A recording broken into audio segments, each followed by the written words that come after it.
Like in any marriage, any relationship, communication is really critical for the military couple. Communication. Communication. Communication. Communication. Communication. Communication. Definitely keep the lines of communication open. Part of why communication is really important in general for military couples is they're going through constant change. So you think about the number of deployments, the number of transitions about deployments, even if we're on a lower war footing kind of stance in terms of what's going on, and there's fewer deployments, there's still the PCSs, there's the transitions, the changes in station, there's the implications of changes in rank, there's implications of all kinds of things. So you have to communicate. I understand there's things that my spouse can't talk about, so we get over that. I don't ask the questions. I come to terms that she cannot talk about anything she does. All I know is she works on computers, and that's all I'm allowed to know. We talk about everything else. We talk about my day. We talk about whether she's had a good day, whether she's had a bad day. I can usually tell when she walks in the door whether it's a good day, bad day, or not, and then I know how to treat her. I know whether to send her out and go and have a girls' night, go out and have a manicure, or I know where it's time to pull her close because she's had a really rough day and just say, "I love you. Let me go cook dinner." It's not like you're going to be able to talk about everything and anything in the world right off the bat. You have to work at it. You have to progress to it. Nothing should be taboo. It doesn't matter. Hey, pull my eyebrow.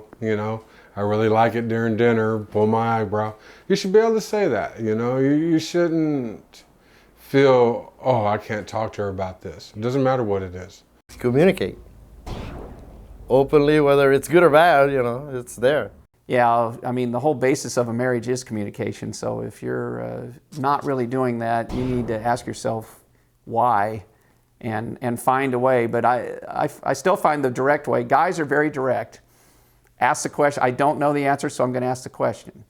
And I have found, at least my wife and other women I've known over the years, they're a little more nonverbal. They want you to just intuitively get what they want without having to ask. If they have to ask for it, then it's kind of a lost thing. So up front, I say you've got to work really hard to have more of the verbal communication so that later on you know your wife so well that you can just anticipate what she likes and doesn't like and what she would appreciate, and then it becomes much, much easier.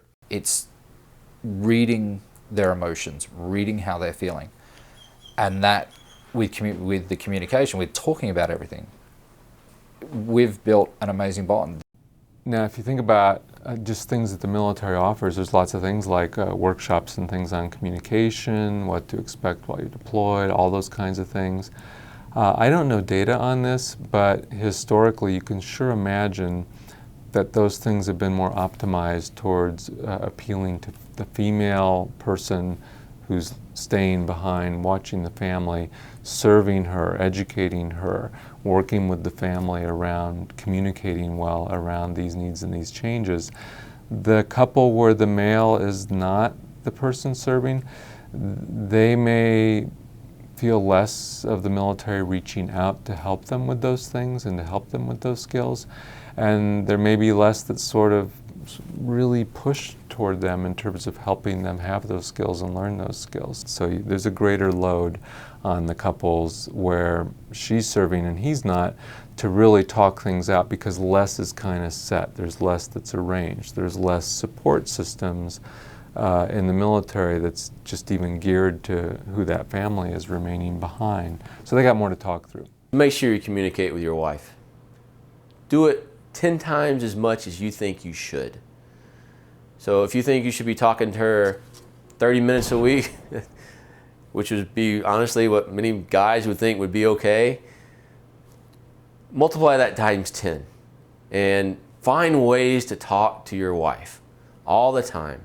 Take her out to lunch. Take her to the coffee shop after work. Find opportunities to talk to her. You have to work out your things between yourselves. There's no running home. There's no, oh, I'm going to call mom, I'm going to call dad. It's you and her. You're the family now. I think as long as you keep that in mind, everything works out pretty good. There are going to be so many things related to the military that you need to be part of and that are going to cause problems in your marriage, that when you talk through them, you end up with solutions faster.